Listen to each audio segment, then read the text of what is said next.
Assalamualaikum dan salam sejahtera. Bersama kami Berita di TV. Jangan lupa untuk follow Facebook Malaysia Deadline dan YouTube Deadline TV. Antara menarik hari ini, Bersatu dan Hamzah semakin menggelumpur lepas hilang sokongan dua ahli parlimen. Bersatu Kuala Kangsar akhirnya lumpuh. Dua ahli parlimen Bersatu tidak berunding dengan Perdana Menteri sebelum sokong. PAS minta Anwar ikut macam PAS berani lantik menteri. Ahli Parlimen Perikatan Nasional nampaknya tidak terkesan dengan permohonan penuh emosi Menteri Pendidikan Fadlina Siddiq di Dewan Rakyat berkenaan Minggu Solidariti Palestin. Mereka sebaliknya mengkritik Fadlina dan berkata dia tidak perlu berlakon atas nama Palestin. Terdahulu Fadlina dilihat menahan sebab ketika meminta sekolah diberi ruang untuk melaksanakan minggu itu. Dia juga menggesa ahli parlimen kerajaan dan juga pembangkang agar tidak mengganggu sekolah dan guru untuk melaksanakan tanggungjawab mereka. Bercakap dalam sidang media di parlimen, Ahmad Fadil Syahri menyuarakan kekecewaannya terhadap perkara itu. Katanya tak perlu tampilkan emosi yang tidak perlu di Dewan Rakyat. Apa yang kita nak tanya berkenaan tak boleh takbir dan kunut nazilah di sekolah. Pada kami, ia ungkapan yang boleh diungkapkan seorang Muslim pada bila-bila masa. Perdana Menteri juga mengungkapkannya ketika himpunan Solidariti di Stadium Axiata Arena sebelum ini. Fadlina tidak serius bangkitkan isu ini. Dia hanya bangkitkannya pada 3 minit terakhir ucapan penggulungannya. Dia juga langsung tidak sentuh berkenaan 12 wakil rakyat dan partinya sendiri yang gesa Minggu Solidariti Palestin dikaji semula. Tolong minta dia lebih serius dan jangan berlakon atas nama Palestin. Berkenaan takbir dan kunut nazilah, Fadlina berkata jangan susah hati kalau sekolah tak ada takbir, tak ada kunut nazilah. Ada sebab mengapa ia berlangsung dalam suasana aktiviti yang dibenarkan dan bersesuaian dengan sekolah tersebut. Idris Ahmad yang juga menyuarakan perkara sama dan bertanya jika Fadlina dan kementeriannya berdepan tekanan sehingga takbir dan kunut nazilah tidak boleh dibacakan ketika minggu tersebut. Dia berkata jika wujud tekanan seumpama itu, Perikatan Nasional sedia untuk menyuarakan sokongan terhadap Fadlina. Katanya kami berharap program Solidariti tidak dipolitikkan dan dijadikan isu untuk menyerang mana-mana pihak. Sementara itu, Afnan Hamimi Taib Azamuddin turut membidas kerajaan kerana menurutnya mengamalkan standard berbeza dalam sokongannya kepada Palestin. Katanya Perdana Menteri cakap sokong Palestin tapi di sekolah nak jelaskan sokongan kepada Palestin tidak boleh. Ahli Parlimen Kerajaan ada berbeza pandangan. Kalau Panglima Perdana Menteri cakap semua kena ikut. Seolah-olah dalam kerajaan ada banyak Panglima. Siapa sebenarnya Perdana Menteri? Dia juga merujuk gesaan 12 wakil rakyat PKR sebelum ini agar Kementerian Pendidikan menilai semula pelaksanaan Minggu Solidariti Palestin.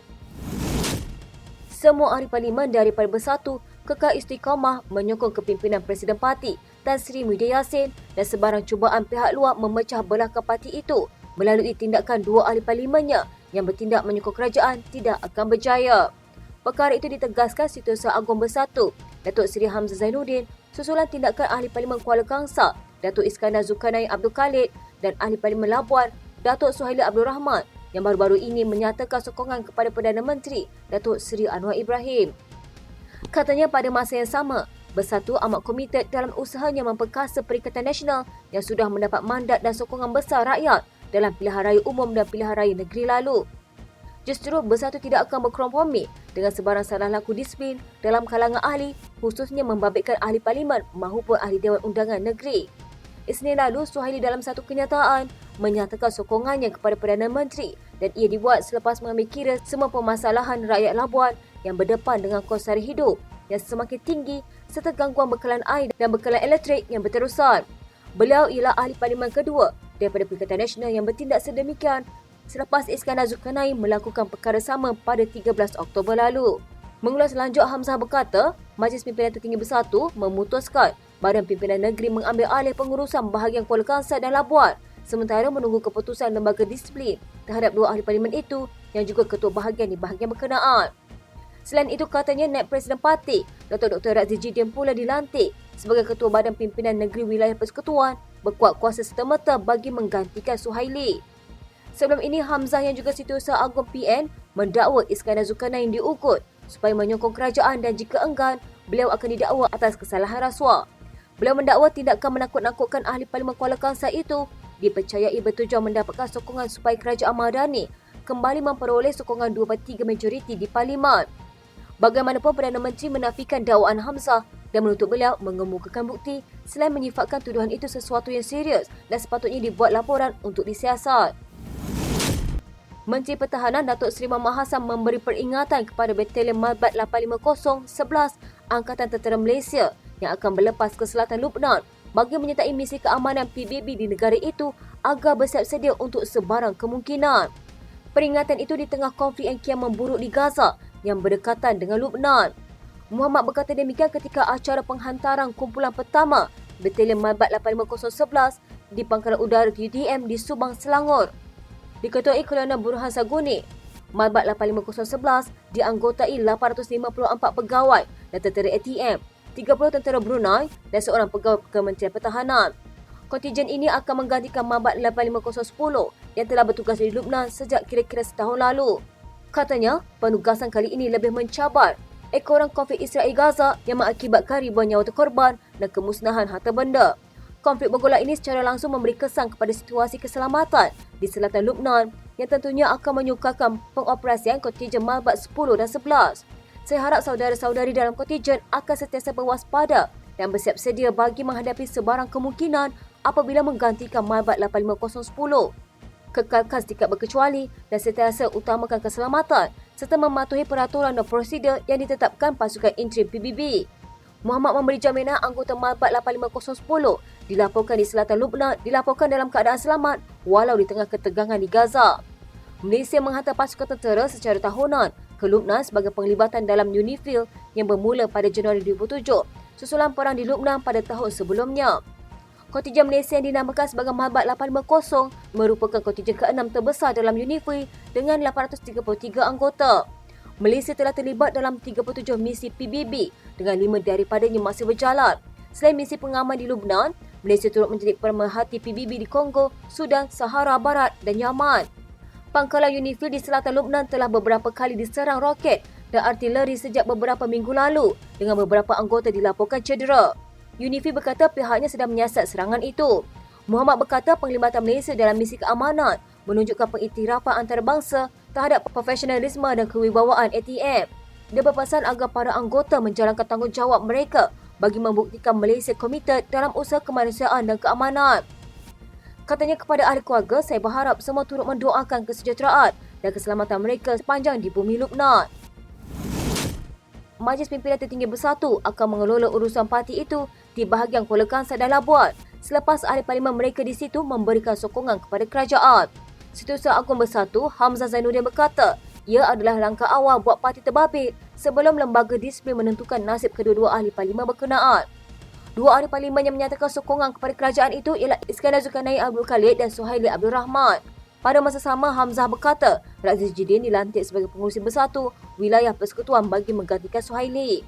Katanya pelantikan ini berkuat kuasa serta-merta. Iskandar Zulkarnain mengejutkan orang ramai apabila tampil menyatakan sokongannya kepada Perdana Menteri Datuk Seri Anwar Ibrahim pada 12 Ogos lalu dengan menjadikan kos sara hidup dan semakin meningkat di kawasannya sebagai alasan. Dia berkata keputusannya itu bertujuan untuk menilai sama ada Anwar ikhlas dan mengotakkan janjinya atau tidak dalam memberi peruntukan untuk ahli parlimen yang menyokong dasar kerajaan perpaduan. Katanya, saya percaya ekonomi negara perlu ditingkatkan demi kemakmuran negara dan kesejahteraan rakyat.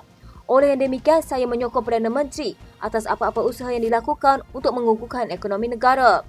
3 minggu kemudian, giliran Suhaili pula mengambil langkah sama. Dia yang juga anggota MPT Bersatu berkata, masalah rakyat di kawasan yang diwakilinya adalah antara faktor yang dipertimbangkan untuk memberikan sokongan kepada Anwar. Dia turut menyatakan sokongan kepada Ketua Menteri Sabah, Haji Jino. Datuk Seri Anwar Ibrahim menafikan dua ahli parlimen daripada Parti Pribumi Bersatu Malaysia pernah berunding bagi menyokong kepimpinannya. Perdana Menteri berkata ahli parlimen Kuala Kangsar, Datuk Iskandar Zulkarnain Abdul Khalid dan ahli parlimen Labuan, Datuk Suhaili Abdul Rahman juga tidak pernah berunding dengan mana-mana menteri kabinet. Katanya kenyataan dari ahli parlimen Kuala Kangsar dan Labuan itu tidak dirunding dengan saya atau mana-mana menteri. Kalau mahu penjelasan, tanya kepada Kuala Kangsar dan Labuan. Tentu saya mengalu-alukan sokongan kerana kematangan dan kebijaksanaan mereka. Terdahulu semasa penggulungan Anwar, Syed Saddiq Syed Abdul Rahman sempat mencelah bertanyakan mengenai peruntukan kepada ahli parlimen. Syed Saddiq membangkitkan persoalan mengenai adakah ada prosedur operasi standard yang jelas berkaitan perkara itu. Katanya, adakah rundingan mencukupi atau seperti apa yang dibincangkan sejak seminggu dua yang lepas, iaitu perlu ada kenyataan media dikeluarkan sebagai contoh oleh dua ahli parlimen yang menyatakan sokongan kepada Perdana Menteri. Perkara ini penting supaya ahli parlimen tahu apa yang mereka perlu lakukan untuk mendapatkan peruntukan. Baru-baru ini, Iskandar Zulkarnain dan Suhaili dilaporkan menyatakan sokongan kepada Anwar. Seorang ahli Parlimen Perikatan Nasional mendakwa Menteri dan Timbalan Menteri tidak bersungguh-sungguh untuk menjawab isu dibangkitkan di Dewan Rakyat. Afnan Hamimi Taib Azamuddin berkata, berdasarkan pemerhatiannya, ada menteri yang tidak hadir untuk menjawab soalan. Sebaliknya, menyerahkan kepada Timbalan Menteri untuk berbuat demikian. Melihat kepada situasi itu, beliau mendakwa Perdana Menteri gagal untuk mengawal ahli dalam kabinetnya. Katanya, adakah menteri tidak hormat kepada Perdana Menteri atau Perdana Menteri tidak sempat tengok menteri kabinet kerana sibuk uruskan hal-hal lain di luar negara. Padahal inilah benda yang nak dicerahkinkan yang disebut sebagainya itu. Apa yang berlaku hari ini, peristiwa ini berulang kali berlaku dan menunjukkan kerajaan sekarang ini tidak serius, tidak kompeten untuk menangani isu rakyat yang dibangkitkan ahli Dewan Rakyat di dalam Dewan Rakyat. Ketua Pemuda PAS itu turut memberi amaran agar perkara sama tidak lagi berulang. Sekian berita hangat pagi di TV pada hari ini. Jangan lupa untuk follow Facebook Malaysia Deadline dan YouTube Deadline TV.